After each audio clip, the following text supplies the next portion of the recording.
So the hurricane season is heating up, no doubt about it. And of course, one of the things that everybody wants to know is, will it affect our weather? So we're going to be talking about that. We're going to be talking about actually two systems. There's two systems out there that are kind of interesting. The first one, of course, is Beryl, a hurricane, the first hurricane of the 2018 hurricane season. It's of interest for a number of reasons, none of them really relating to our weather, but it's interesting, so we'll talk about that.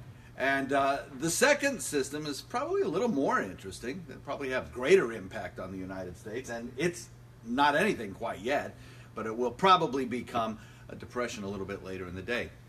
So Chloe, shall I go on, or shall we? Yeah, ready to go? Okay, so let's take a look at it. We have two systems. One is Beryl. That's our hurricane, and that one is about 2,000 miles away from us, and the size of it is about 50 miles across. So imagine taking a 50-mile area, putting it 2,000 miles away from us, and obviously it has very little local impact right now. And it's likely to have, probably over the next several days, very little local impact to anybody.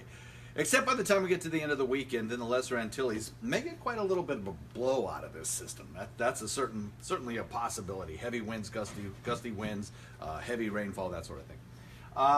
The other system that we're going to talk about is this one here. It's still not classified as anything yet except an invest, meaning that the paths are now open for the Hurricane Center to open a series of models and tap into a series of agencies to get information and collect data about this system. But Beryl, the second one we'll talk about, is far away from us and is now gaining a little bit in intensity. We have some cloud cover around here. The cloud cover that we have has absolutely nothing to do with either of those two systems. The first system has a reasonably high chance of formation. In fact, I wouldn't be a bit surprised if by later today or early tomorrow it becomes a tropical depression. And the system has lots of thunderstorm activity popping up around it, which is a good indication of the environment around it becoming moister. As soon as these systems start to talk to each other, maybe we'll get a little bit of a circulation that could be classified as a tropical depression. The other system, Beryl, is moving toward the Lesser Antilles right now. It continues on that track. The thing about Beryl is that it's very, very small. That's problem number one in terms of its forecast. Problem number two is that it's very, very far away. So you can't fly airplanes out there. They don't have any invests going on. Everything is remote sensing with this and taking a look at cloud patterns and what you can infer from cloud patterns and what we know that is going on the surface from stations upstream. So it's a little difficult to make anything more than a pretty good educated guess at where we think it will be going and how strong it will become. And the Hurricane Center admits right off the top of the bat that there's a lot of uncertainty still in terms of how strong this system will be when it reaches the Lesser Antilles.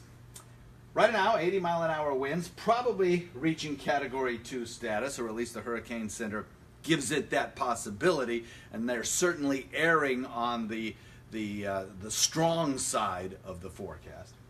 And then as it moves to the Lesser Antilles up toward Haiti, Dominican Republic, by Tuesday, if it hasn't fallen apart by that point, the Hurricane Center has some confidence that it probably will, as it interacts with really large mountain ranges, encounters a great deal of shear. Now on the other side, they have some warmer waters here, so that could help encourage its formation.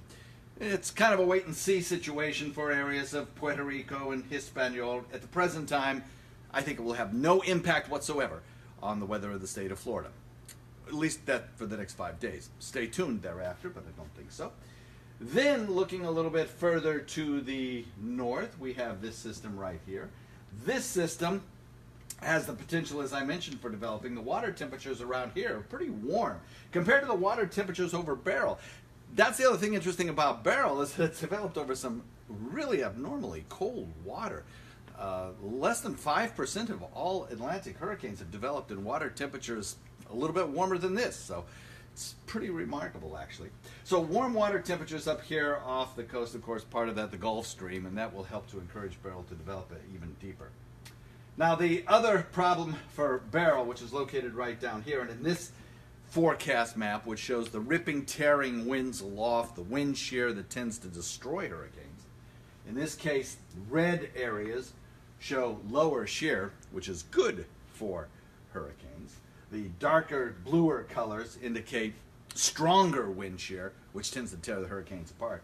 Here's where Beryl is now on a forecast track that takes it pretty close to the center part of this island chain, the Lesser and Greater Antilles. This, you see, by the time it gets to Saturday, it's in an area that's very blue, which means very high wind shear, which means it's tough to sustain, especially for small systems like Beryl is. So assuming that it doesn't grow anymore in size, overall size, which probably won't do much of, it will encounter those strong winds, and that'll be one of the things. That'll be one strike against it. The other strike against it, it's got some drier air surrounding it, so if it can avoid that drier air, it sustains itself. But once it gets into the Caribbean, there's a lot of dry air here, so that could be strike 2 against it. There's our system right there. All of the computer models, most of them anyway, continue to suggest that it will meander down here for several days. There's a frontal boundary, which was originally thought that it would whisk it away. Might not. It probably won't. It probably will linger here for several days, maybe even growing in strength, head back toward areas of the Carolinas, and maybe create some really rough surf along the northeastern coastline. It'll have, again, probably little of any effect on us. But it will create some rough surf up here. Well, it's a long way away. It hasn't even formed yet, so we'll have to keep a close eye on that when it's the closest one to us. It'll eventually head out, I think, into the northeastern Atlantic waters, but again, this one is kind of a wait and see what it does here. It's still a little early to tell. Any questions? No, not Okay. yet. Well, thank you very much for watching. Be sure and stay tuned for the ABC 7 Noon News coming up in about 20 minutes.